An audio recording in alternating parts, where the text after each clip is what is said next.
നമ്മുടെ ജീവിതത്തിൽ നമ്മൾ വളരെ നിസ്സാരമായി കാണുന്ന ഈ ഒരു 8 കാര്യങ്ങൾ വളരെ ഗൗരവത്തിൽ ശ്രദ്ധിച്ചിട്ടില്ല എങ്കിൽ നമ്മൾ കാത്തു സൂക്ഷിച്ചു വെച്ചിരിക്കുന്ന നമ്മുടെ ഈമാൻ അത് എന്നേക്കുമായി നമ്മുടെ ജീവിതത്തിൽ നൂരപ്പെടുമെന്ന് മഹത്തുക്കൾ പഠിപ്പിച്ചു തരുന്നു.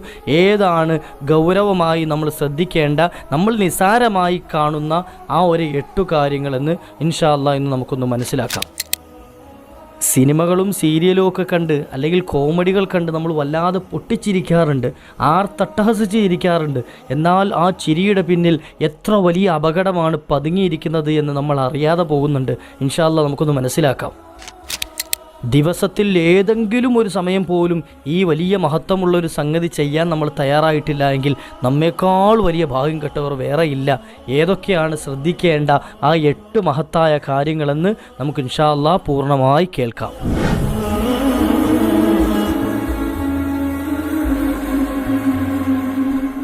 അസ്സലാമു അലൈക്കും വറഹ്മത്തുള്ളാഹി. ബിസ്മില്ലാഹി വൽഹംദുലില്ലാഹി വസ്സലാത്തു വസ്സലാമു അലാ അഷ്റഫി റസൂലില്ലാഹ്.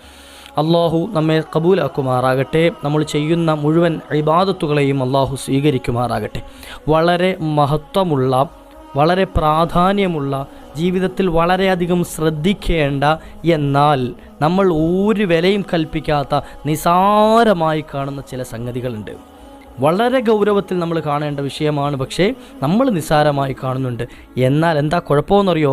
ഈ നിസ്സാരമായി കാണുന്ന സംഗതിയുടെ പിന്നിലെ വലിയ അപകടം നമ്മൾ കാണാതെ പോവുകയും ചെയ്യുന്നു. ഇൻഷാ അല്ലാഹ് നമുക്കൊന്ന് മനസ്സിലാക്കിയാലോ എന്തൊക്കെയാണ് എന്ന്. നമ്മുടെ ഈമാൻ അള്ളാഹു നമുക്ക് നൽകിയ വലിയ അനുഗ്രഹമാണല്ലോ. നമ്മൾ വിശ്വാസികളാണ്, സത്യവിശ്വാസികളാണ്. ഈ വിശ്വാസം, ഈ ഈമാൻ എടുത്തു കളയപ്പെടാൻ, ഊരിപ്പോകാൻ, ഈമാനിൽ നിന്നും തെറിച്ചു പോകാൻ, അള്ളാഹുവിൻ്റെ അടുക്കൽ ഒരു വിലയുമില്ലാത്തവനായി പോകാൻ കാരണമായി തീരുന്ന അപകടകരമായ ചില സംഗതികളുണ്ട്. നമ്മുടെ ജീവിതത്തിൽ നിസ്സാരമായി കാണുന്ന വളരെ അപകടകരമായ സംഗതി. ഒരു മുഅ്മിനായ മനുഷ്യന് ഏറ്റവും അപകടമായി കാണുന്നത് എന്താ? കുറേ കടം വരാനല്ല, എനിക്ക് കുറേ കടം അങ്ങോട്ട് കയറി, അതാണോ എൻ്റെ അപകടം? അല്ല, അതും ഒരു സൈഡ് ദുനിയാവാണ്. അല്ലെങ്കിൽ എനിക്ക് കുറേ മറ്റ് സാമ്പത്തിക ഇടപാടുകൾ വന്നു, ബാധ്യതകൾ വന്നു, അല്ലെ എനിക്ക് വലിയൊരു അപകടം പറ്റി, എൻ്റെ ശരീരത്തിന് വലിയ അപകടങ്ങൾ പറ്റി, അതൊന്നുമല്ല ഒരു വിഷയം. അതൊക്കെ ദുനിയാവ് തീരലോടുകൂടി കഴിഞ്ഞു. എന്നാൽ ഒരു മുഅ്മിനായ മനുഷ്യൻ പേടിക്കേണ്ട ഏറ്റവും വലിയ അപകടം അവൻ്റെ ഈമാൻ എന്തെങ്കിലും പറ്റുമോ എന്നാണ്. വിശ്വാസത്തിന് എന്തെങ്കിലും ഒരു കളങ്കം സംഭവിക്കോ, എന്തെങ്കിലും ഒരു കേടുപാട് പറ്റുമോ? കാരണം പറ്റിപ്പോയി കഴിഞ്ഞാൽ പിന്നെ യാതൊരു രക്ഷയില്ല. നമ്മൾ എന്തൊക്കെ വലിയ മുത്തഖിയാണെന്ന് പറഞ്ഞാലും ഈമാനിന് കുഴപ്പം പറ്റിക്കഴിഞ്ഞാൽ അവന് പിന്നെ അതുകൊണ്ട് വിലയില്ല. അതുകൊണ്ട് തന്നെ ആ ഈമാൻ കാത്തു സൂക്ഷിക്കൽ നമ്മുടെയൊക്കെ ബാധ്യതയാണ്. അള്ളാഹു നിലനിർത്തി തരുമാറാകട്ടെ, അടിയുറപ്പിച്ച് നിർത്തുമാറാകട്ടെ. എന്നാൽ നിസാരമായി കാണുന്ന ഈ ചില സംഗതികൾ കൊണ്ട് നമ്മുടെ ജീവിതത്തിൽ അള്ളാഹു നമുക്ക് ഔദാര്യമായി നൽകിയ ഈ ഈമാൻ അങ്ങോട്ട് എടുത്തു കളയും. ഈമാൻ ഊരപ്പെടും, ഈമാൻ നമ്മൾ നശിച്ചു പോകും, ഈമാൻ കുറഞ്ഞു പോകും, ഈമാൻ്റെ ആ ഫലം നഷ്ടപ്പെട്ടു പോകും. ഏതൊക്കെയാണ് ആ കാര്യം? നമ്മൾ വളരെ ശ്രദ്ധിക്കാത്തൊരു വിഷയമാണ്. ഒന്ന്, അൽ-ഇഫ്റാത്തു ഫിൽ അക്ൽ, തിന്നുന്ന വിഷയത്തിൽ അമിതം കാണിക്കുക. അപ്പോൾ ഉസ്താദ് തിന്നണ്ടേ കുടിക്കണ്ടേ എന്നൊക്കെ ചോദിക്കുന്നവരുണ്ട്. തിന്നാനും കുടിക്കാനും ഒക്കെ അനുവാദമുണ്ട്, അതൊക്കെ അനുവദിക്കപ്പെട്ടതാണ്, ജായിസാണ്. പക്ഷേ അതിനൊക്കെ ഒരു രൂപരേഖ, ഒരു റൂട്ട് മാപ്പ് പരിശുദ്ധ ഇസ്ലാം നമുക്ക് പഠിപ്പിച്ചു തരുന്നുണ്ട്, ഇല്ലേ? ഒരു മുഅ്മിനായ മനുഷ്യൻ എന്തും തിന്നാം, എന്തും കുടിക്കാം, എങ്ങനെയും തിന്നാം, എങ്ങനെയും കുടിക്കാം. നോ, പറ്റൂല. എന്തൊക്കെയാണെന്ന് പറഞ്ഞാലും, എത്ര കൊലകൊമ്പനാണെന്ന് പറഞ്ഞാലും, എത്ര വലിയ കോടീശ്വരനാണെന്ന് പറഞ്ഞാലും അവന് കൈ കിട്ടുന്നൊന്നും തിന്നാൻ കഴിയില്ല. മറിച്ച് എന്താണ് അവൻ തിന്നേണ്ടത്? ഹലാലായതല്ലാത്തതൊന്നും ഒരു മുഅ്മിനായ മനുഷ്യൻ ഭക്ഷിക്കാൻ പറ്റൂല. ഇനി ഹലാലായതൊക്കെ ഒരുപാട് തിന്നാൻ പറ്റുമോ? എങ്ങനെയെങ്കിലും തിന്നാൻ പറ്റുമോ? പറ്റൂല. ആ തിന്നുന്നതിന് ചില റൂട്ടുകളുണ്ട്. നബി തങ്ങൾ പഠിപ്പിച്ചു തന്നിട്ടുണ്ട്. ഒരു മുഅ്മിനായ മനുഷ്യൻ അവൻ ഇരുന്നു കൊണ്ടാണ് കഴിക്കേണ്ടത്, അവൻ ഇരുന്നു കൊണ്ടാണ് കുടിക്കേണ്ടത്, വലത് കൈ കൊണ്ടാണ് കഴിക്കേണ്ടത്, ബിസ്മി ചൊല്ലിയിട്ടാണ് കഴിക്കേണ്ടത്, ബിസ്മി ചൊല്ലിയിട്ടാണ് കുടിക്കേണ്ടത്. കഴിഞ്ഞതിന് ശേഷം അൽഹംദുലില്ലാ പറയണം, അവൻ്റെ പാത്രം വൃത്തിയാക്കി കഴിക്കണം, അടുത്തു നിന്ന് കഴിക്കണം, തുടങ്ങി ഭക്ഷണം കഴിക്കുന്നതിന് കുറേ റൂട്ടുകൾ, വെള്ളം കുടിക്കുന്നതിന് കുറേ റൂട്ടുകൾ, ഇറക്കിറക്കായിട്ട് വേണം അവൻ വെള്ളം കുടിക്കേണ്ടത്.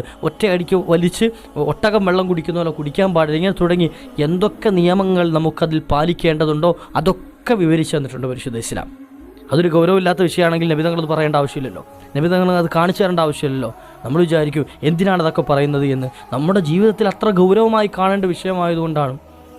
എങ്ങനെങ്കിലുമൊക്കെ അങ്ങോട്ട് വെള്ളം കുടിക്കുക, എങ്ങനെയും നിന്നുകൊണ്ട് വെള്ളം കുടിക്കുന്നവനെ കേട്ടോളി, നിന്നുകൊണ്ട് വെള്ളം കുടിക്കുന്നവനെ മരുന്നില്ലാത്ത രോഗം കൊണ്ട് പരീക്ഷിക്കപ്പെടുമെന്ന് ഷഫീഉനാ റസൂലുള്ളാഹി സ്വല്ലല്ലാഹു അലൈഹി വസല്ലം. എന്ത് ഒരാൾ നിന്നുകൊണ്ട് വെള്ളം കുടിക്കുക സ്ഥിരമായിട്ടുള്ള സ്വഭാവമാണ്. ഫ്രിഡ്ജ് അങ്ങോട്ട് തുറക്കുക, കുപ്പി അങ്ങോട്ട് എടുക്കുക, തുറക്കുക, ആ നിന്നിട്ട് അങ്ങോട്ട് കുടിക്കുക. അങ്ങനെ കൈ കിട്ടുന്ന വെള്ളം ഇനി നിന്നെടുത്തുനിന്നാണെങ്കിൽ ജ്യൂസ് കടയിൽ പോയിട്ടാണെങ്കിലും അവിടെ നിന്ന് കുടിക്കാം. ഇരിക്കാൻ തീരെ നിവൃത്തിയില്ലാത്ത സാഹചര്യത്തിൽ നിന്ന് കുടിക്കാം, അതിനുള്ള അനുവാദമൊക്കെ ഉണ്ട്. പക്ഷേ ഇരിക്കാനുള്ള സൗകര്യമുണ്ടായിട്ട് പോലും ഇരിക്കാതെ സ്വന്തം സൗകര്യത്തിന് നിന്ന് വെള്ളം കുടിക്കുക. മനസ്സിലാക്കി വെച്ചോളി, അള്ളാഹിൻ്റെ ഹബീബ് സല്ലല്ലാഹു അലൈഹി വസല്ലം തങ്ങൾ പറയാ ഗൗരവത്തിൽ, നിന്ന് വെള്ളം കുടിക്കുന്നവനെ മരുന്നില്ലാത്ത രോഗം നൽകി അള്ളാഹു സുബ്ഹാനഹു വ തആല പരീക്ഷിക്കുന്നതാണ് എന്ന് മുത്തുനബി സല്ലല്ലാഹു അലൈഹി വസല്ലം. അതുകൊണ്ട് പല രൂപരേഖകളും പരിശുദ്ധ ഇസ്ലാം അടിവരയിട്ട് കാണിച്ചു തരുന്നുണ്ട്. ഇനിയോ വയറ് നമ്മുടേതാണ്, പൈസയും നമ്മുടേതാണ്, ഭക്ഷണവും നമ്മൾ പൈസ കൊടുത്ത് വാങ്ങിച്ചതാണ്, അല്ലെങ്കിൽ നമ്മൾ പാകം ചെയ്തതാണ്, എങ്ങനെയും കഴിക്കാവോ? പറ്റൂല. കഴിക്കുന്നതും വയറിൻ്റെ 1/3 മാത്രമേ ഭക്ഷണത്തിന് കൊടുക്കാൻ പാടുള്ളൂ. വയറിൻ്റെ 1/3 വെള്ളത്തിനും കൊടുക്കണം. ബാക്കി 1/3 ഭാഗം അത് ഒഴിവാക്കി വിടണം. ഇതും ഭക്ഷണത്തിൻ്റെ മര്യാദയാണ്. തുടങ്ങി ഒരു മുഅ്മിനായ മനുഷ്യൻ അക്കാര്യം ശ്രദ്ധിച്ചേ പറ്റൂ. എങ്ങനെങ്കിലുമൊക്കെ വലിച്ചുവാരി കയ്യിൽ കിട്ടുന്നതൊക്കെ കഴിക്കാം. ഒരിക്കലും മുഅ്മിന് അനുവാദമില്ല. പരിശുദ്ധ ഇസ്ലാം ഭക്ഷണം കഴിക്കാൻ പോലും അനുവദിക്കാത്ത മതമാണോ എന്ന് തെറ്റിദ്ധരിച്ചു പോയത് ഒരിക്കലും അങ്ങനെയല്ല. മറിച്ച് ഭക്ഷണം കഴിക്കണം, ശരീരത്തിന് കേടുപാടുണ്ടാകാത്ത രൂപത്തിലാവണം നിൻ്റെ ഭക്ഷണം കഴിക്കൽ. നിൻ്റെ ശരീരത്തിന്, നിൻ്റെ ആത്മാവിന് കുഴപ്പം സംഭവിക്കാൻ പാടില്ല നിൻ്റെ തീറ്റി കാരണം. അതാണ് പരിശുദ്ധ ഇസ്ലാം പഠിപ്പിച്ചിരുന്നത്. അതുകൊണ്ട് തന്നെ ഈ ഭക്ഷണം കഴിക്കലിൽ അമിതം പ്രവർത്തിക്കുന്നുണ്ടോ അവൻ്റെ ജീവിതത്തിലും കുഴപ്പമുണ്ടാകും, അവൻ്റെ ശരീരത്തിന് കുഴപ്പമുണ്ടാകും. അതിലൊക്കെ അപ്പുറം അവൻ്റെ ഈമാൻ തന്നെ എടുത്തു പോകാൻ കാരണമായി തീരും. അത് കാരണം അവൻ്റെ കൽബ് കട്ടിയായി പോകുന്ന നബി തങ്ങൾ പഠിപ്പിച്ചത്. അവൻ്റെ കസാവത്തുൽ കൽബ് അങ്ങോട്ട് കട്ടിയായി പോകും. അതിലേക്ക് പിന്നെ നൂറ് കയറൂല, അള്ളാൻ്റെ ഈമാൻ്റെ നൂറ് അതിലേക്ക് കയറൂല. അപ്പോൾ അതുകൊണ്ട് വളരെയധികം ഗൗരവത്തിൽ ശ്രദ്ധിക്കുക. കയ്യിൽ കിട്ടുന്നതൊക്കെ വാരി വലിച്ച് തിന്നലല്ല. പരിശുദ്ധ ഇസ്ലാം അനുവാദമാക്കി തന്നുവെങ്കിലും, അനുവദിക്കപ്പെട്ടതാണ് ഭക്ഷണം കഴിക്കലെങ്കിലും, ആ അനുവദിക്കപ്പെട്ട സംഗതിയും അത് കൃത്യമായ നബി സല്ലല്ലാഹു അലൈഹി വസല്ലം തങ്ങളുടെ ചര്യയിലായി വേണം നമ്മൾ ചെയ്യാൻ. അള്ളാഹു തൗഫീഖ് നൽകുമാറാട്ടെ. രണ്ടാമത്തെ വളരെ ഗൗരവമുള്ള സംഗതി അൽ ഇഫ്റാത്തു ഫിൻ നൗമി, ഉറക്കത്തിൽ അമിതം കാണിക്കാം. ഉറക്കവും ജായിസാണ്. ഞാൻ ഈ പറയുന്ന സംഗതികളൊക്കെ നമ്മൾ വിചാരിക്കുന്നത് ഇതൊക്കെ തിന്നൽ അനുവദിക്കപ്പെട്ടതല്ലേ? ആണ്. പക്ഷെ അതിൽ അമിതം പ്രവർത്തിക്കുന്നവരുണ്ടോ, അതിൽ ക്രമക്കേട് കാണിക്കുന്നവരുണ്ടോ, അവൻ വളരെ ഗൗരവത്തെ സൂക്ഷിച്ചോണം. സമയം കെട്ട സമയത്തൊക്കെ ഭക്ഷണം കഴിക്കുക, തോന്നുന്ന സമയത്ത് ഭക്ഷണം കഴിക്കുക. ഒരിക്കലും പരിശുദ്ധ ഇസ്ലാം അതിനെ പ്രോത്സാഹിപ്പിക്കുന്നില്ല, അനുവാദം നൽകണില്ല. വലിയ കേടുപാടുണ്ടാകും നിങ്ങൾക്ക്. അള്ളാഹു കാത്തുരക്ഷിക്കട്ടെ. രണ്ടാമത്തത് ഇനി ഉറക്കവും അതുപോലെ തന്നെയാണ്. ഉറക്കം അനുവദിക്കപ്പെട്ടതാണ്. ഒരു മനുഷ്യൻ ഉറങ്ങണം, നിർബന്ധമായിട്ട് ഉറങ്ങണം. കാരണം അവൻ്റെ ശരീരത്തെ ഒരു റീഫ്രഷ്മെൻറ്റ് നടത്താനുള്ളതാണ് ഉറക്കം എന്നുള്ളത്. രാവിലെ മുതൽ വൈകുന്നേരം വരെ അധ്വാനിച്ച കഷ്ടപ്പെട്ടൊരു ശരീരം, ആ ശരീരത്തെ കുറഞ്ഞ സമയം ഒന്ന് റിലാക്സ് ചെയ്യാൻ കൊടുക്കുന്ന സമയമാണ് ഈ ഉറക്കം എന്നുള്ളത്. അതുകൊണ്ട് തന്നെ ഓരോ ശരീരവും ഉറക്കം അത്യാവശ്യമാണ്. ഉറങ്ങാതെ കുറേ ദിവസം പിടിച്ചു നിന്ന് കഴിഞ്ഞാൽ അവൻ മരണം വരെ സംഭവിക്കാൻ കാരണമായി തീരും. ശരീരത്തിന് റെസ്റ്റ് ആവശ്യമാണ്. എന്നാലോ ഈ ഉറക്കം കഴിഞ്ഞ് എഴുന്നേൽക്കുമ്പോഴോ ഒരു ഉന്മേഷമാണ്, പുതിയൊരു ഉന്മേഷം. നബി തങ്ങൾ പഠിപ്പിക്കുന്നുണ്ട്, ചില സമയങ്ങൾ ഉറങ്ങാൻ പാടില്ലാത്ത സമയമുണ്ട്. എല്ലാ സമയത്തും ഉറങ്ങാൻ പറ്റുമോ? പറ്റൂല. എല്ലാ സമയത്തും ഉറങ്ങൽ അനുവദനീയമല്ല. ചില സമയത്ത് ഉറങ്ങൽ അനുവദനീയമല്ലാത്ത സമയമുണ്ട്, പാടില്ലാത്ത സമയമുണ്ട്. അസറിന് ശേഷം ഒരാൾ കിടന്നുറങ്ങുക അനുവദിക്കപ്പെടൂല. അസറിന് ശേഷം ഉറങ്ങുന്നവനെ തട്ടി വിളിക്കണം, ഉണർത്തണം. സാധാരണ ഉറങ്ങുന്ന ആളുകൾ, അല്ലാത്ത സമയത്തൊക്കെ ഉറങ്ങുന്ന ആളുകളെ വിളിക്കാൻ പാടില്ല, ഉണർത്താൻ പാടില്ല. അവൻ എഴുന്നേൽക്കുന്ന സമയത്ത് എഴുന്നേൽക്കട്ടെ. അസറിന് ശേഷം അല്ലെങ്കിൽ സുബഹി നിസ്കരിച്ച് ഉടനെ ഉറങ്ങാം. 2 സമയത്തുള്ള ഉറക്കം നിങ്ങളെ നശിപ്പിച്ചു കളയുമെന്ന്, നിങ്ങൾക്ക് വലിയ ഷർറുണ്ടാക്കുമെന്ന് നബി തങ്ങൾ പഠിപ്പിച്ചതല്ലേ? 2 സമയത്തുള്ള ഉറക്കം, അതിലൊന്നേതാ? സുബഹി നിസ്കരിച്ച ഉടനെ കിടന്നുറങ്ങലാണ്. സുബഹി നിസ്കാരം കഴിഞ്ഞ് സൂര്യൻ ഉദിക്കുന്നതിന് മുമ്പായിട്ട് ഒരാൾ കിടന്നുറങ്ങി, ആ ഉറക്കം അവന് വലിയ ഷർറുണ്ടാക്കുമെന്ന്, അവൻ്റെ ശരീരത്തിന് വലിയ ഡാമേജ് ഉണ്ടാക്കാൻ അത് കാരണമായി തീരും, വലിയ കുഴപ്പങ്ങൾ ഉണ്ടാക്കി തീർക്കും. അതുപോലെ തന്നെ അവൻ്റെ അന്നത്തെ ദിവസത്തിന് തന്നെ മങ്ങലേറ്റുപോകും, ഒരു ബറക്കത്തില്ലാത്ത ദിവസമായി പോകും. പല കുഴപ്പങ്ങളുണ്ട്. അപ്പോൾ ഉറക്കിലും അമിതം കാണിക്കാൻ പാടില്ല. ഇശാഇൻ്റെയും സുബഹയുടെയും ഇടയിൽ നിങ്ങൾക്ക് ഉറങ്ങാൻ അനുവദിക്കപ്പെട്ട സമയമാണ്, നല്ല സമയമാണ് ഉറങ്ങാൻ. വജഅൽനാ നൗമക്കും സുബാത വജഅൽനൽ ലൈല ലിബാസ. നിങ്ങൾക്ക് ആ രാത്രി ഉറങ്ങാനായിട്ട് വിരിപ്പാക്കി അള്ളാഹു നൽകിയിരിക്കും. നിങ്ങൾ ഉറങ്ങിക്കും ആ സമയം കൃത്യമായി വിനിയോഗിക്കുക. ആ സമയത്ത് ഫുട്ബോൾ കളി കാണുക, ക്രിക്കറ്റ് കളി കാണുക, ഉറക്കമൊഴിക്കുക, പകൽ കടന്ന് പോത്തുറങ്ങുന്ന പോലെ ഉറങ്ങുക. ആ ഉറക്കം നിങ്ങളുടെ കൽബ് കസാവത്താകാൻ, കട്ടിയായി പോകാനും ഈമാൻ തെറിച്ചു പോകാനും കാരണമായി തീരും. സൂക്ഷിക്കണം, വളരെയധികം ഗൗരവത്തിൽ സൂക്ഷിക്കണം. ഉറക്കമൊഴിക്കൽ നന്മകൾക്ക് വേണ്ടിയിട്ടാണെങ്കിൽ റബ്ബിൻ്റെ കൂലി കിട്ടും. ഒരാൾ രാത്രി നിസ്കാരങ്ങൾക്ക് വേണ്ടിയിട്ട് എന്ത് ചെയ്തു? ഉറക്കമൊഴിച്ചു. ആ നിസ്കാരത്തിൻ്റെ പേരിൽ അവന് കൂലി കിട്ടും, ആ ഉറക്കമൊഴിച്ചതിന് അവന് കൂലിയുണ്ട്. അതുപോലെ തന്നെ പരിശുദ്ധ ഖുർആൻ പാരായണം ചെയ്യാൻ വേണ്ടിയിട്ടും എന്ത് ചെയ്തു? ഉറക്കമൊഴിച്ചു. എന്നാലും അവിടെയും ഇസ്ലാം പറയുന്നത് 1/3 ഭാഗമെങ്കിലും നീ ഉറങ്ങണമെന്നാണ്. നിൻ്റെ രാത്രിയെ 3 ഭാഗിച്ചിട്ട് അതിലൊരു ഭാഗം നീ ഉറങ്ങാനായിട്ട് മാറ്റി വെക്കണം എന്നാണ് മുത്തുനബി സല്ലല്ലാഹു അലൈഹി വസല്ലം തങ്ങൾ പഠിപ്പിച്ചു തന്നത്. മുഴുവനായിട്ടും നീ ഉറക്കമൊഴിക്കാൻ ഒരിക്കലും നബി തങ്ങൾ പഠിപ്പിച്ചിട്ടില്ല, അവിടുന്ന് പറഞ്ഞിട്ടില്ല. നബി തങ്ങൾ കാണിച്ചു തന്ന മാതൃകയും അങ്ങനെയായിരുന്നു. അപ്പോൾ ഉറക്കിന് വേണ്ടി സമയം മാറ്റിവെക്കണം. ആ സമയവും എന്ത് ചെയ്യുക? ദുനിയാവിൻ്റെ ആവശ്യത്തിന് വേണ്ടി ചിലവഴിച്ചു. കളി കാണാൻ വേണ്ടി മാറ്റിവെച്ചു. കളി കാണായിരുന്നു, രാവിലെ വെളുക്കോളം കളി കാണാം. എന്നിട്ടോ സുബഹയുടെ തൊട്ട് മുമ്പ് കിടന്നുറങ്ങുക, നായ ഉറങ്ങുന്ന പോലെ ഉറങ്ങുക. അങ്ങനെ ഉണ്ടല്ലോ, നായകൾ അങ്ങനെയാണ്, രാത്രി മുഴുവൻ കറങ്ങി നടക്കും, എന്നിട്ടോ സുബഹയുടെ സമയമാകുമ്പോൾ വന്ന് കിടന്നുറങ്ങും. ആ സ്വഭാവം കാണിക്കുന്ന മനുഷ്യനുണ്ടല്ലോ, അവനെ പറഞ്ഞിട്ട് ഉലായിക്ക കല്ലൻ ആമി ബൽഹും അലൽ, അവൻ നായേക്കാട്ടി കഷ്ടമാണെന്ന് പരിശുദ്ധ ഖുർആൻ. അതുകൊണ്ട് തന്നെ വളരെ ഗൗരവത്തിൽ കാണണം. ഉറക്കം അത് ക്രമക്കേടിലാക്കാൻ പാടില്ല, കൃത്യമായ രൂപത്തിൽ ഉറങ്ങണം. ക്രമക്കേട് കാണിച്ചുറങ്ങുന്നവനാണോ അവൻ്റെ ഈമാൻ തെറിച്ചു പോകാൻ കാരണമായി തീരും. അതിങ്ങനെയൊക്കെ ഉണ്ടോ ഉസ്താദേ? ഇതൊക്കെ ശ്രദ്ധിക്കേണ്ട വിഷയം തന്നെ ജീവിതത്തിൽ, ഇതൊക്കെ ശ്രദ്ധിക്കണം. നമ്മൾ കുറേ ദിക്റും ദുആയും സ്വലാത്തും മാത്രം ചൊല്ലി നടന്ന കാര്യമില്ലല്ലോ, അതിൻ്റെ കൂട്ടത്തിൽ ശ്രദ്ധിക്കേണ്ട കാര്യങ്ങളോട് ശ്രദ്ധിക്കണ്ടേ? ശ്രദ്ധിക്കേണ്ട കാര്യങ്ങളൊന്നും ശ്രദ്ധിക്കാതെ കുറേ ദിക്റും ദുആയും ചൊല്ലി നടന്നിട്ട് എന്താ പ്രയോജനം ഉണ്ടാകുക? കാരണം എന്താ? നമ്മളൊരു നന്മ ഇവിടുന്ന് ചെയ്യുക, അത് പൊളിച്ചു കളയാനുള്ളൊരു തിന്മ ഇവിടുന്ന് ചെയ്തുകൊണ്ടിരിക്കുക. നോക്കൂ നിങ്ങൾ, നന്മ ദിക്റുകൾ ഇങ്ങനെ ചൊല്ലിക്കൊണ്ടിരിക്കുക, അതിൻ്റെ കൂട്ടത്തിലോ ക്രമക്കേട് കാണിച്ചുകൊണ്ട് നമ്മുടെ ആ ദിക്റിൻ്റെ കൂലി നഷ്ടപ്പെടുത്തി കളയാം. പിന്നെ അതുകൊണ്ട് എന്ത് പ്രയോജനമുള്ളത്? അപ്പം അങ്ങനെ ആകാൻ പാടില്ല. അപ്പോൾ അമിതമായി ക്രമക്കേട് കാണിക്കുന്ന ഭക്ഷണം കഴിക്കൽ, അതുപോലെ തന്നെ ക്രമക്കേടുള്ള ഉറക്കം, ഈ 2 കാര്യങ്ങളും നിങ്ങളുടെ ജീവിതത്തിൽ കുഴപ്പങ്ങളുണ്ടാക്കും. അതോടൊപ്പം തന്നെ 3ാമത്തെ സംഗതിയും ഉറക്കമൊഴിക്കുന്ന വിഷയം. ഉറക്കമൊഴിക്കൽ നല്ലതിന് വേണ്ടി മാത്രമാകണം. ഞാൻ നേരത്തെ സൂചിപ്പിച്ചത് തന്നെയാണ്. നല്ല കാര്യങ്ങൾക്ക് വേണ്ടിയിട്ട് നിങ്ങൾ ഉറക്കമൊഴിക്കാവൂ. അല്ലാത്ത സംഗതികൾക്ക്, ദുനിയാവിന് വേണ്ടിയിട്ട് ഉറക്കമൊഴിച്ച് നിങ്ങളുടെ സമയം പാഴാക്കി കളഞ്ഞാൽ, നിങ്ങളുടെ ശരീരത്തിന് ക്ഷീണമുണ്ടാക്കി കളഞ്ഞാൽ, അത് നിങ്ങളുടെ ഈമാൻ തന്നെ എടുത്തു കളയാൻ കാരണമായി തീരും. വളരെയധികം ഗൗരവത്തിൽ ശ്രദ്ധിക്കണം 3 സംഗതികൾ. ഇനി 4ാമത്തെ വളരെ ഗൗരവത്തിൽ കാണേണ്ട ഒരു വിഷയം, ഇക്കാലഘട്ടത്തിൽ ഏറ്റവും അനിവാര്യമായ, ഇന്ന് ട്രോളുകളുടെ കാലഘട്ടമാണ്, കോമഡികളുടെ കാലഘട്ടമാണ്, റിയാലിറ്റി ഷോസിൻ്റെ കാലഘട്ടമാണ്, സീരിയലുകളും സിനിമകളും തുടങ്ങി സകല ഗുണ്ടാമണ്ടികളുടെയും കാലഘട്ടത്തിലാണ് നമ്മൾ ജീവിക്കുന്നത്. എന്തൊക്കെ വേണോ അതൊക്കെ ഉണ്ട് ഈ കാലഘട്ടത്തിൽ. ഇനി വരുന്ന കാലഘട്ടമൊക്കെ ഇതിനപ്പുറത്തേക്കായിരിക്കും ഇൻഷാ അല്ലാഹ് ഉണ്ടാകുക. എന്നാൽ ഈ കാലഘട്ടം തന്നെ ഇങ്ങനത്തെ അവസ്ഥയാണ്. അപ്പോൾ ഈ സാഹചര്യങ്ങളിൽ ഒരു മനുഷ്യൻ ശ്രദ്ധിക്കാതെ പോകുന്നൊരു വിഷയമാണ് ചിരി, ലഹക്ക്, ചിരിക്കൽ. ചിരിക്കാൻ പാടില്ലേ? പുഞ്ചിരിക്ക് ധർമ്മത്തിൻ്റെ കൂലിയുണ്ട്. പുഞ്ചിരിക്കാം, അതും തൻ്റെ സഹോദരൻ്റെ മുഖത്തേക്ക് നോക്കിയിട്ട്, സഹോദരിയുടെ മുഖത്തേക്ക് നോക്കിയിട്ട് ഒരാൾ പുഞ്ചിരിച്ചു, ഒരു പെണ്ണ് പുഞ്ചിരിച്ചു, അല്ലെ ഒരു പുരുഷൻ പുഞ്ചിരിച്ചു, എന്നാൽ അവൻ്റെ അക്കൗണ്ടിലേക്ക് അവൻ സ്വതക്ക കൊടുത്ത കൂലി എഴുതപ്പെടും. അത് പുഞ്ചിരിക്കാണ്, തബസ്സുമാണ്. അത്തബസ്സുമു ബിനദ്രി വജ്ഹി അഖീക സ്വദഖത്തുൻ. ഒരു മനുഷ്യൻ തൻ്റെ സഹോദരൻ്റെ മുഖത്തേക്ക് നോക്കിയിട്ട് പുഞ്ചിരിക്കൽ, അത് സ്വതക്കയുടെ കൂലിയുണ്ടെന്ന് ശഫീഉനാ റസൂലുള്ളാഹി സ്വല്ലല്ലാഹു അലൈഹി വസല്ലം. എന്നാൽ ചിരി അങ്ങനല്ല. ചിരി ശബ്ദമുണ്ടാകുന്ന രൂപത്തിൽ, പല്ല് മുഴുവൻ വെളിവാകുന്ന രൂപത്തിൽ ആർത്തട്ടഹസിച്ച് ചിരിക്കൽ. കോമഡിയൊക്കെ കണ്ടിട്ട് ചിരിക്കുമല്ലോ, അല്ലെങ്കിൽ തമാശകളൊക്കെ കേട്ടിങ്ങനെ ചിരിക്കുമല്ലോ, അല്ലെങ്കിൽ സീരിയലും സിനിമയൊക്കെ കണ്ടിട്ട് ഇങ്ങനെ ചിരിക്കുമല്ലോ. ഇപ്പോൾ പല സംഗതികൾ, റീൽസുകളുടെ കാലഘട്ടമാണ്, അത് കണ്ടിട്ട് ഇങ്ങനെ ചിരിക്കുക ഓരോന്ന്. ഇങ്ങനെ ഈ ചിരിയുണ്ടല്ലോ, ആ ചിരി കാരണം നിൻ്റെ കൽബ് കട്ടിയായി പോകാനും ഈമാൻ പതുക്കെ ഇറങ്ങിപ്പോകാനും കാരണമായി തീരും. അത് ഇത്ര ഗൗരവമുള്ള വിഷയമാണോ അല്ലേ? ചിരിക്കുക എന്നുള്ളത്. ചിരിക്കണ്ടേ? ചിരി ആയുസ്സിനെ കൂട്ടൂലേ? ആരാ പറഞ്ഞത്? ചിരി ആയുസ്സിനെ കൂട്ടുമെന്ന് ആരാ പറഞ്ഞത്? പുഞ്ചിരിച്ചോളി, പുഞ്ചിരിക്ക് സ്വതക്കയുടെ കൂലിയുണ്ട്, ആ കൂലിയെങ്കിലും കിട്ടും. എന്നാൽ അമിതമായി ചിരിക്കുക, പരിശുദ്ധ ഖുർആൻ നിങ്ങൾ ഓർമ്മപ്പെടുത്താണ്, ഫല്യൽഹഖു ഖലീലൻ വല്യബ്കു കസീറ. നിങ്ങൾ കുറച്ചേ ചിരിക്കാൻ പാടുള്ളൂ, അല്പം ചിരിക്കാം. ചിരിക്കണ്ട എന്നല്ല തീരെ പറയുന്നത്, ഒരല്പം ചിരിക്കണം. ഒരുപാട് നിങ്ങൾ കരയണം. നമ്മളെപ്പോഴാണ് കരയുക? നമുക്ക് കരയാൻ, റബ്ബിനെ ഓർത്ത് കരയാൻ എപ്പോഴും പറ്റിയിട്ടുണ്ടോ? ഒരു പാതിരാ നേരത്തെ ഒരല്പസമയം ഒന്ന് എഴുന്നേറ്റിരുന്നിട്ട്, അള്ളാഹുവേ ഞാൻ കുറേ തെറ്റ് ചെയ്തു പോയി, റബ്ബേ നീ എനിക്കൊന്ന് മാപ്പ് നൽകണേ എന്ന് പറഞ്ഞൊന്ന് പൊട്ടിക്കരയാൻ ഒരല്പസമയം നമ്മൾ മാറ്റി വെച്ചിട്ടുണ്ടോ? അള്ളാഹു തൗഫീഖ് നൽകുമാറാകട്ടെ. എന്നാലോ ചിരിക്കാൻ എമ്പാടും സമയം നമ്മൾ മാറ്റി വെച്ചിട്ടുണ്ട്. എത്രയോ സമയം നമ്മൾ മെനക്കെട്ട് ചിരിക്കാനായിട്ട് കുത്തിയിരുന്നിട്ടുണ്ട്, അതിനായിട്ട് പൈസ ചിലവഴിച്ചിട്ടുണ്ട്.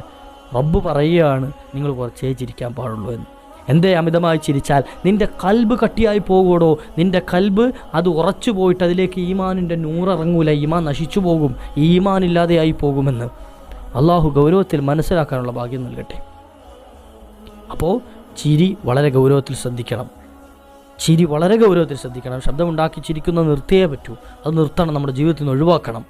മറിച്ച് പുഞ്ചിരി അത് നമ്മുടെ ജീവിതത്തിൽ ശീലമാക്കണം. ആരെ കണ്ടാലും പുഞ്ചിരിക്കുന്ന സ്വഭാവം ഉണ്ടാകണം. പുഞ്ചിരിക്കുന്ന സ്വഭാവം, നബി തങ്ങളുടെ സ്വഭാവം അങ്ങനെയായിരുന്നു. അള്ളാഹു തൗഫീഖ് നൽകട്ടെ, അള്ളാഹു തൗഫീഖ് നൽകട്ടെ. ആത്മാർത്ഥമായിട്ട് ആമീൻ പറഞ്ഞോളി. ആരുടെ ദുആയാണ് സ്വീകരിക്കുന്നതെന്ന് പറയാൻ കഴിയില്ല. അഞ്ചാമത്തെ വളരെ ഗൗരവമുള്ള വിഷയമാണ്, നമ്മൾ പരിഗണിക്കാതെ പോകുന്നൊരു വിഷയം സംസാരം. നാവ് സൂക്ഷിക്കണം, സംസാരം കൃത്യമാക്കണം. സംസാരം ക്ലിയറായിട്ടില്ല എങ്കിൽ ആ നാവ് കൊണ്ട് അവൻ നരകം വാങ്ങിക്കുമെന്ന് മുഹമ്മദ് റസൂലുള്ളാഹി സ്വല്ലല്ലാഹു അലൈഹി വസല്ലം. നാവ് കൊണ്ട് നരകം വാങ്ങിക്കും. നബി തങ്ങൾ പറഞ്ഞത് അങ്ങനെയാണ്. നിങ്ങളുടെ ശരീരത്തിലെ 2 എല്ലില്ലാത്ത 2 അവയവങ്ങളുണ്ട്.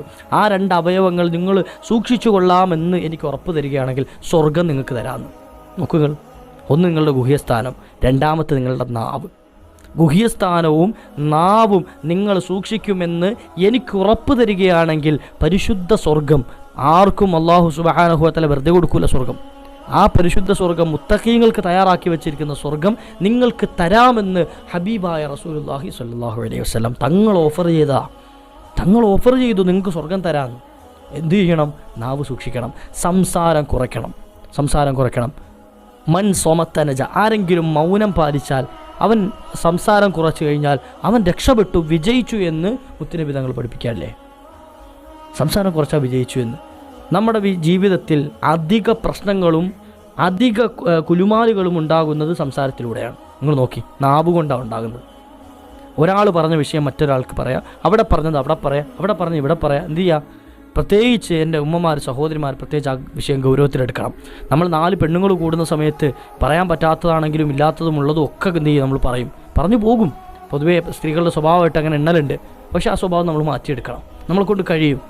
ഖദീജ ബീവി സ്ത്രീയായിരുന്നു, മറിയം ബീവി സ്ത്രീയായിരുന്നു, ആസിയ ബീവി സ്ത്രീയായിരുന്നു, ആയിഷ ബീവി സ്ത്രീയായിരുന്നു, ഫാത്തിമ ബീവി സ്ത്രീയായിരുന്നു, നഫീസത്തുൽ മിസ്രിയ സ്ത്രീയായിരുന്നു. അവരുടെ ജീവിതത്തിലൊക്കെ ജീവിതം എന്നെടുത്ത് പരിശോധിച്ച് നോക്കിയേ, ഒരാൾക്ക് ഇഷ്ടമില്ലാത്ത സംഗതി നാവ് കൊണ്ട് പറയാൻ അവർ അറച്ചിരുന്നു, വെറുത്തിരുന്നു എന്ന്. എന്തേ സ്ത്രീകൾക്ക് കഴിയില്ലേ? തീർച്ചയായിട്ടും കഴിയും, പുരുഷന്മാർക്കും കഴിയും. പൊതുവെ പരദൂഷണം, ഏഷണിയൊന്നും പുരുഷന്മാർ അധികം കൊണ്ട് നടക്കാത്തൊരു ടീമായതുകൊണ്ട് പറയൂല എന്നല്ല കേട്ടോ. പുരുഷന്മാരുടെ കൂട്ടത്തിലുണ്ട് വലിയ ഏഷണിക്കാർ, നെമ്മാമീങ്ങൾ. മുത്തുനബി തങ്ങൾ അതുകൊണ്ട് തന്നെ ലാ യദ്ഖുലുൽ ജന്നത നെമ്മാമുൻ, നമീമത്ത് പറയുന്നവൻ സ്വർഗത്തിൽ കടക്കൂലെന്നല്ലേ നബി തങ്ങൾ പറഞ്ഞത്. എന്ന് കരുതി പറയുന്നവൾ കടക്കും എന്നല്ല എൻ്റെ അർത്ഥം കേട്ടോ. പുരുഷന്മാരിലും ഉണ്ട് എന്നറിയിക്കാൻ പറഞ്ഞതാണ്. അപ്പം ഏതാളാണെങ്കിലും, ആണാണെങ്കിലും പെണ്ണാണെങ്കിലും നാവ് സൂക്ഷിക്കണം. സംസാരങ്ങൾ ഓവറാകുമ്പോഴാണ് ആവശ്യമില്ലാത്തതും കടന്നു വരുന്നത്. നമ്മൾ ചിലപ്പോൾ ആളുകളെ പറ്റി നമീമത്ത് പറയും, ഗീബത്തും ഒക്കെ പറയും. പരദൂഷണം ഇങ്ങനെ പറഞ്ഞിട്ട് എന്ത് ചെയ്യും? പരദൂഷണം ഏഷണിയൊക്കെ പറഞ്ഞിട്ട് ഉള്ളതല്ലേ പറയണേന്ന് പറയും, ഇല്ലേ? ഓൻ ചെയ്തതുകൊണ്ടല്ലേ പറഞ്ഞല്ലേ, ഓള് ചെയ്തതുകൊണ്ടല്ലേ പറയണത്. നബി തങ്ങൾ ഒരിക്കൽ ചോദിക്കപ്പെട്ടു, നബിയെ ഏഷണിയെ പറ്റി നബി തങ്ങൾ നമീമത്തിനെ, ഗീബത്തിനെ പറ്റി ഇങ്ങനെ പറഞ്ഞപ്പോൾ, നബിയെ ഉള്ളത് പറയുന്നതല്ലേ ഇത്, ഉള്ളതുകൊണ്ടല്ലേ പറയണത്? നബി തങ്ങൾ കൊടുത്ത മറുപടി എന്താണെന്നറിയോ? ഉള്ളതാണെങ്കിൽ അതിന് ഗീബത്ത് എന്ന് പറയാം, ഉള്ളതാണെങ്കിൽ അതിന് നമീമത്ത് എന്ന് പറയാം, അല്ലെങ്കിലോ ഇല്ലാത്തതാണെങ്കിലോ അതിന് കളവ് എന്നല്ലേ പറയാം. അതുകൊണ്ട് തന്നെ ഉള്ളതാണെങ്കിലും ഇല്ലാത്തതാണെങ്കിലും നാവിനെ കൃത്യമായി സൂക്ഷിച്ചേ മറിയൂ. അള്ളാഹിൻ്റെ ദിക്റുകൾ കൊണ്ട് എന്ത് ചെയ്യുക? നാവ് നന്നാക്കാം. അള്ളാഹു തൗഫീഖ് നൽകുമാറാകട്ടെ. സംസാരം വളരെയധികം ഗൗരവത്തിലെടുക്കണം.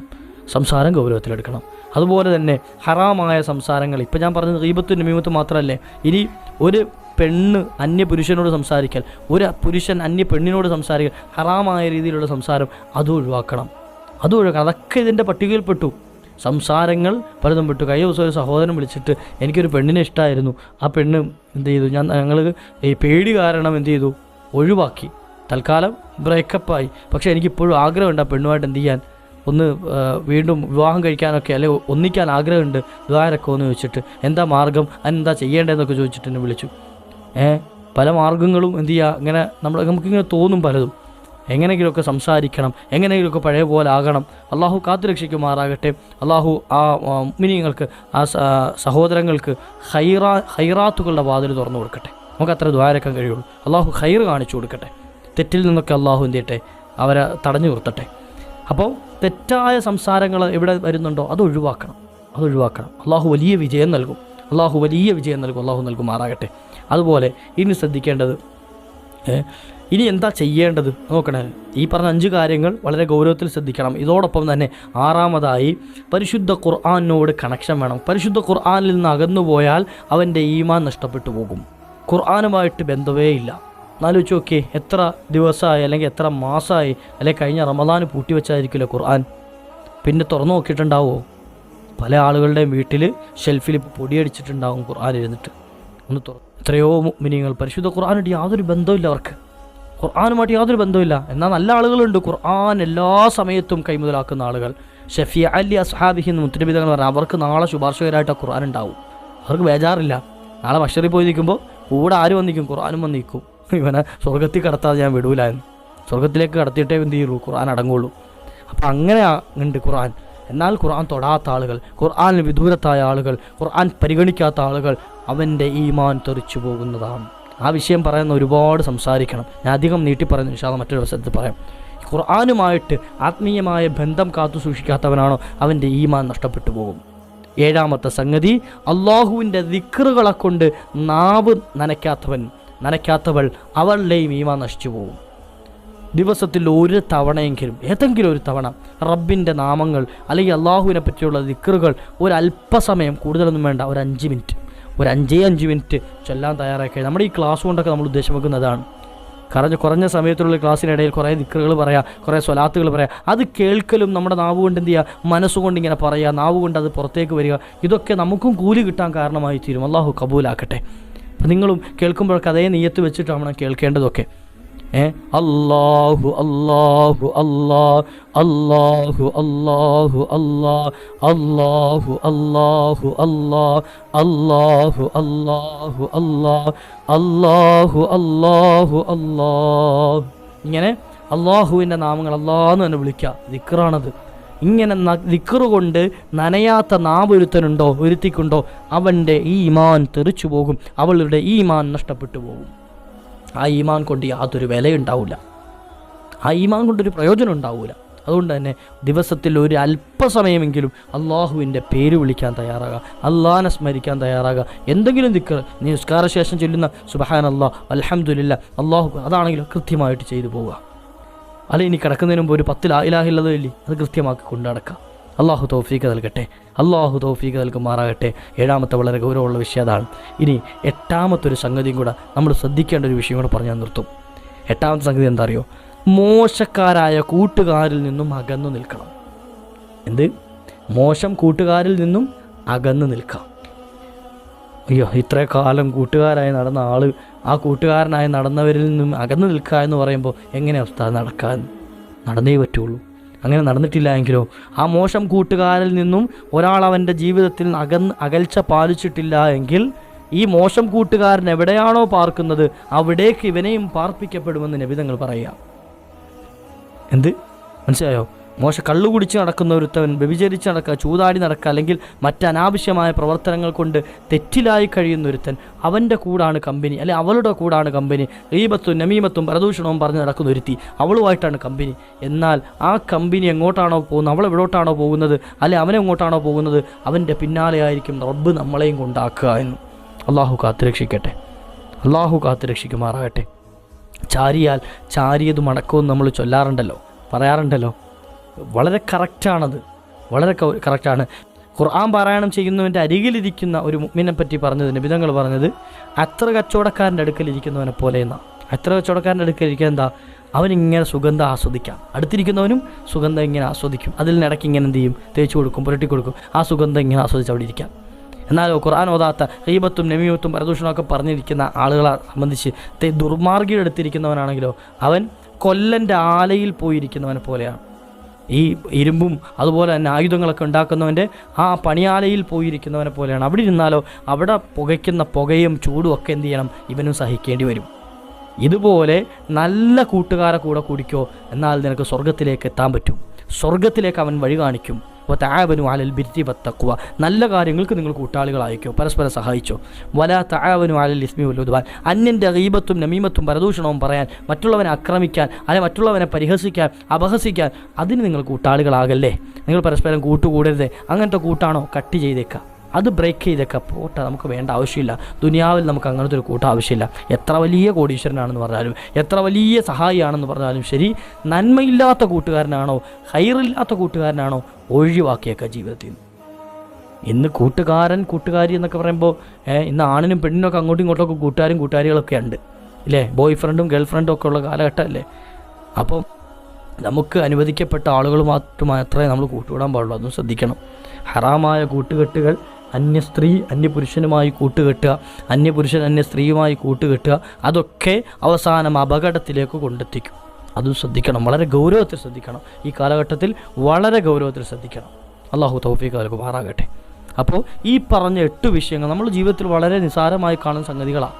തിന്നൽ, അതുപോലെ തന്നെ ഉറങ്ങൽ, അതുപോലെ നമ്മൾ ചിരിക്കൽ, ഇതൊക്കെ വളരെ നിസ്സാരമായി കാണുന്നത്. പക്ഷേ ഇതിൻ്റെ പിന്നിലുള്ള വലിയ അപകടങ്ങളും കൂടെ നമ്മൾ മനസ്സിലാക്കി വെച്ചോണം. നമ്മുടെ മക്കൾക്ക് പറഞ്ഞു കൊടുക്കണം, കുടുംബാദികൾക്ക് പറഞ്ഞു കൊടുക്കണം, മറ്റുള്ളവരിലേക്ക് ഇതൊക്കെ ഒന്ന് എത്തിച്ചു കൊടുക്കണം. അവർക്കും ഇൽമുണ്ടാകട്ടെ, ദീനുണ്ടാകട്ടെ. അവർ നന്നായാൽ അതിൻ്റെ കൂലി നമുക്ക് കിട്ടും. അള്ളാഹു തൗഫീഖ് നൽകുമാറാകട്ടെ. ഇൻഷാ അല്ലാഹ് മനസ്സിലാക്കാനും ജീവിതത്തിൽ അതുപോലെ പകർത്താനും അള്ളാഹു ഭാഗ്യം നൽകട്ടെ. മറ്റൊരവസരത്തിൽ മറ്റൊരു വിഷയമായി നമുക്ക് കണ്ടുമുട്ടാം. വാഹിർ ദഅ്വാനാ അൽഹംദുലില്ലാഹ്. അസ്സലാമു അലൈക്കും വറഹ്മത്തുള്ളാഹി.